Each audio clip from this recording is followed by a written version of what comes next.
بسم الله الرحمن الرحيم الحمد لله وحده لا شريك له واشهد ان لا اله الا الله وحده لا شريك له واشهد ان محمدا عبده ورسوله صلى الله عليه وعلى اله وصحبه وسلم تسليما كثيرا اما بعد கண்ணியத்துக்குரிய சகோதர சகோதரிகளே, அஸ்ஸலாமு அலைக்கும் வரஹ்மத்துல்லாஹி வபரகாத்துஹு. கண்ணியத்துக்குரிய சகோதரர்களே, பொதுவாக பூடு, வெங்காயம், லீஸ் போன்ற வாசனை உள்ள அல்லது ஒரு அருவருக்கத்தக்க ஏற்றுக்கொள்ள முடியாத வாடை உள்ள வைகள் தடை செய்யப்பட்டிருக்கின்றன, உண்ணுவதற்கு தடை செய்யப்பட்டிருக்கின்றது. அது உண்மையிலேயே அந்த வெங்காயமோ அல்ல பூடோ அல்ல குர்ராதோ குறித்து அந்த பொருள் தடை செய்யப்படவில்லை. அது ஏன் தடை செய்யப்பட்டதென்றால், உண்ணுவோர் போக உண்ணாதவர்களும் கூட, அதை சாப்பிடாதவர்கள் அதனுடைய வாடையை கொண்டு அவர்கள் துன்புறுத்தப்படுகிறார்கள். இதனால்தான் அது சமைக்கப்பட்டால் வாடை செல்லுகின்ற அளவுக்கு சமைக்கப்பட்டால் ஃபலாபாஸ், அது தவறு கிடையாது.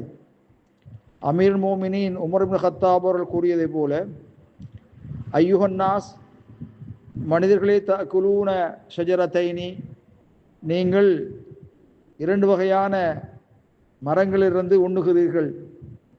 லா அராஹுமா இல்லா ஹபீசத்தைனி, அவ்விரு மரங்களையும் நான் ஹபீஸ், ஒரு ஹபீதான ஒரு கெட்ட ஒரு மரமாகவே பார்க்கின்றேன். அது வெங்காயமும் வெள்ளப்பூடும் என்று சொன்னார்கள். நபி அலைஹிஸ்ஸலாத்து வஸ்ஸலாம் அவர்கள், நான் பார்த்திருக்கிறேன், இதா வஜத ரீஹஹுமா மின் ரஜுல் ஃபில் மஸ்ஜித், பள்ளியிலே ஒரு மனிதரிடத்திலே இந்த அவ்விரண்டுடைய வாடையும் அவர்கள் பெற்றுக்கொண்டால் அவரை பள்ளியிலிருந்து வெளியேற்றும்படி நபிகளார் ஏவிய வரலாறுகள் சொல்லப்பட்டிருக்கின்றன, முஸ்லீமிலே வந்திருக்கிறது. ஆகவே அதை சாப்பிடுவதாக இருந்தால் சமைத்து சாப்பிடலாம் என்ற செய்தியும் வந்திருக்கிறது. கண்ணியத்துக்குரிய சகோதரர்களே, கைபர் வெற்றியின் போது நபி அலைஹிஸ்ஸலாத்து வஸ்ஸலாம் சொன்னார்கள், மன் அக்கல மின் ஹாதிஹி ஷஜரா அல் ஹபீத ஷையன், இந்த ஹபீசத்தான மரத்திலிருந்து ஏதாவது ஒரு பகுதியை, ஒரு துண்டை சாப்பிட்டால், பல அக்ரபன்ன ஃபில் மஸ்ஜித், பள்ளியிலே அவர் நெருங்க வேண்டாம், எங்களை நெருங்க வேண்டாம்.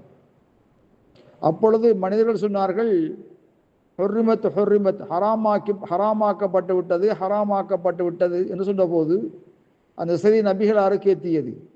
நபிகளார் உடனே சொன்னார்கள், ஐயுஹன்னாஸ், மனிதர்களே, இன்னஹு லைஸபி தஹ்ரீம் அஹல்லல்லாஹுலி, அல்லாஹு தஆலா எனக்கு ஹலாலாக்கியது ஹராமாக்கப்பட்டதாக இல்லை.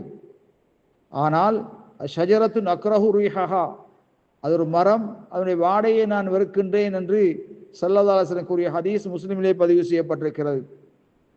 ஆகவே இந்த ஹதீஸிலிருந்து நமக்கு தெளிவாகிறது, அன்னஹாதிஹி ஷஜரத அசூம், இந்த பூண்டு மரமாகிறது, வெள்ளப்பூடா பூண்டு மரமாகிறது, ஹலால், அது ஹலாலானதாக இருக்கும். வலைசத ஹராமன், அது தடை செய்யப்பட்டதல்ல. வலா மக்ரூஹன், அது மக்ரூஹும் அல்ல. வலாக்கின், இருந்தாலும் ஹிய மக்ரூஹத்துன் மின் ஜிஹத்தி ரீஹிஹா, அவனுடைய வாடையின் வகையிலே தான் அது வெறுக்கப்பட்டதாக சொல்லப்படுகிறது. ஒரு மனிதன் ஃபைதா அக்கலமா யுஸீலு ரீஹஹா ஜாலத்துல் கராஹா, ஒரு மனிதன் சாப்பிட்டு அந்த வாடையை நீக்கினால் அந்த கராஹத், வெறுக்கத்தக்க மக்ரூஹ் என்ற இதுவும் நீங்கிவிடும். கண்ணியத்துக்குரிய சகோதரர்களே, இது மஸ்ஜித் நபவிக்கு மாத்திரம் உரியதல்ல, சகல பள்ளிகளுக்கு உரியதாக இருக்கும்.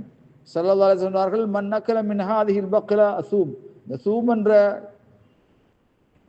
பூடு யாராவது சாப்பிட்டால், ஃபல அக்ரபன்ன மசாஜிதனா ஹத்தா இதஹப ரீஹுஹா, அது வாடை செல்லும் வரை, வெளியாகும் வரை எங்களுடைய பள்ளிவாய்களுக்கு நெருங்க வேண்டாம் என்று ஸல்லல்லாஹு அலைஹி வஸல்லம் தடை செய்திருக்கிறார்கள்.